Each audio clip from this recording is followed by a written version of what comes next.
People always say to me, oh, God in the Spirit meant so much to me and thank you for writing it.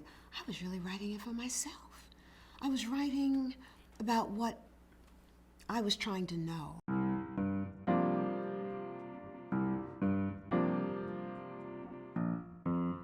My mother and I had an interesting relationship. It was a roller coaster ride. My mother just told the truth, and I wasn't always ready to receive it. But Mommy always spoke her heart, and she took really, really good care of her family. You know, growing up in Harlem and during that time, the schools were even fractured then. And my mother was determined that we would go to Catholic school, the better school in the community. And my mother changed her faith. She changed from her Episcopalian church, you know, in West Harlem to become a Catholic in East Harlem. So my brother Larry and I could go to Catholic school. What Essence provided was something so magnificent for Black women, a stage that presented the breadth of our beauty. Every manifestation possible of Black womanhood we could present to our community. I have to tell you, succeeding Marsha Ann Gillespie as the editor-in-chief of Essence was no joke, because I had a high school diploma and a commercial one at that. And I remember asking our publisher, Ed Lewis, can I be the editor-in-chief and not have to write an editorial? I mean, I'm fashion and beauty editor, and stepping into those shoes, those huge shoes, I was frightened to death. And he said, that's impossible, you have to write an editorial. And I thought about, let me write what I know about, let me write about what I'm seeking.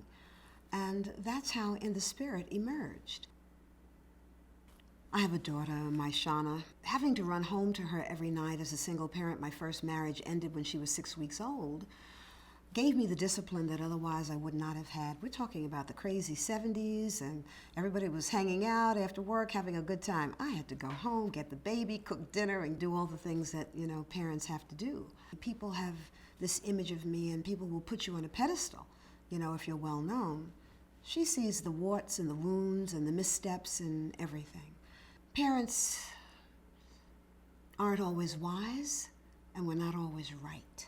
And I can remember one evening I came home from work, and I came home like I usually did. The television's on, and here you are, the house is a mess. Did you do your homework? And a friend came home with me. He said, is that how you speak to your daughter? I gave him fever. Don't you tell me how to speak to my daughter. I speak to my daughter the way my mother spoke to me, and I'm doing just fine. But I heard him. And I began coming home from work differently. And I'd leave Essence, the 20 blocks south that it was, get myself just back in balance, come out, and sit with Shauna. Hey, baby, how you doing? How was your day?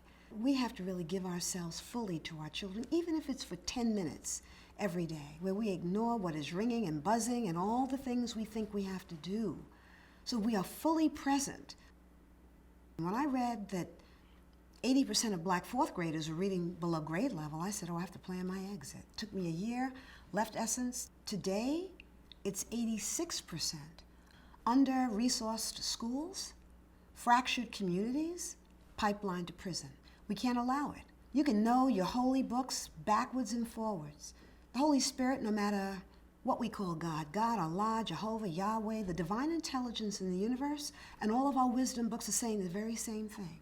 Roll up your sleeves and do the work. I am humbled by the love that I feel from my community, and it makes me pay attention to myself. And it really emboldens me to do the work that I'm dedicating the every day of my life to these days.